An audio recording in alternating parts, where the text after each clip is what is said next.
Hello, I'm Sophie Kirtley, the author of The Wild Way Home.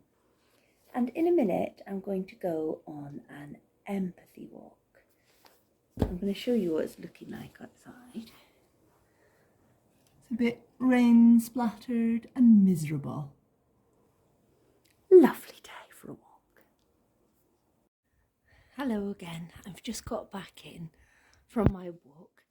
I'm a bit rain splattered. So doing an empathy walk it's just a little bit different. I'm somewhere I'm not usually. I'm in a town where I don't live, so it's unfamiliar to me anyway. And as I was walking, it was just interesting to walk thinking not my usual thoughts, so not even my thoughts, and sort of trying to think other people's thoughts or feel other people's feelings. And I felt a little bit self-conscious, I suppose, because I didn't want people to feel watched by me.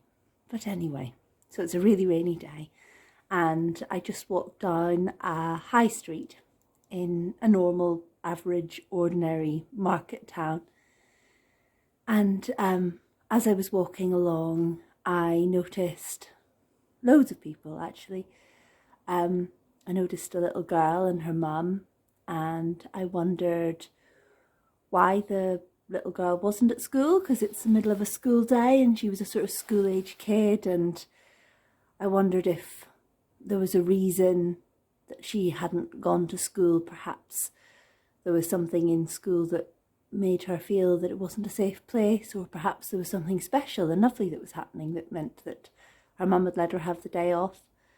And she had wellies on, and I noticed at the top of her wellies her trousers were all wet, and I thought her feet are probably really wet in there, and I thought that could be a sign of something quite fun from splashing in puddles, or something that had made her cross earlier for getting wet feet. Then I walked further down the high street and I noticed an elderly lady in a wheelchair. The lady who was pushing the wheelchair had stopped pushing to adjust the lady in the wheelchair's hood on her coat, because it was clearly pouring with rain, and the lady in the wheelchair wasn't able to do it herself, I assumed. And so I thought that really made me think a lot, actually, about it's pretty horrible going for a walk on a rainy day. And actually, if you are not able to walk, you're reliant on someone else. I thought about the lady in the wheelchair, how she felt to be in a position of needing help, needing support, needing someone else to keep her dry, to enable her to go somewhere. I also noticed that she didn't have shoes on, and she had white spotty socks.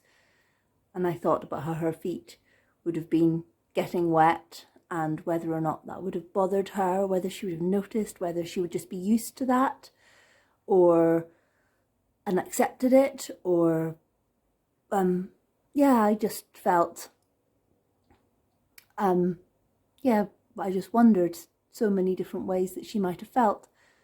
But I was also really conscious that I didn't want her to feel watched by me, to feel singled out, to feel like I was staring at her in a way that made her feel alienated. So it was a really interesting kind of mixture of wondering about her, not wanting to make assumptions about her, but also not wanting her to feel that I was watching her in a particular way. And I also thought about her companion a lot, the lady who was pulling up her hood, the lady who was pushing her. And I thought about being a carer, the pressures of being a carer, the extra responsibility of looking out for someone.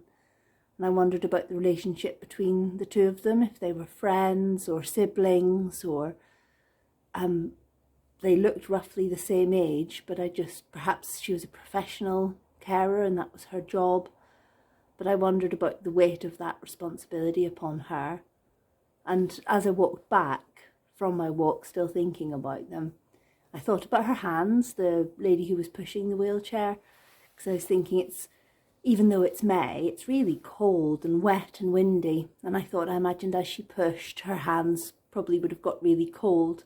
But you can't exactly let go. So that's what I was thinking about on my empathy walk. And doing an empathy walk, going on an empathy walk, was something that I was really looking forward to, because it's like taking your own mind down a different path that it might not otherwise go down. And I feel that the questions I've asked and the things I've wondered about today are hopefully things that will make me more conscious of other people, other people's needs, other people's perceptions of the world and interpretations of the world. And I think that that can only be a good thing, to consider that more.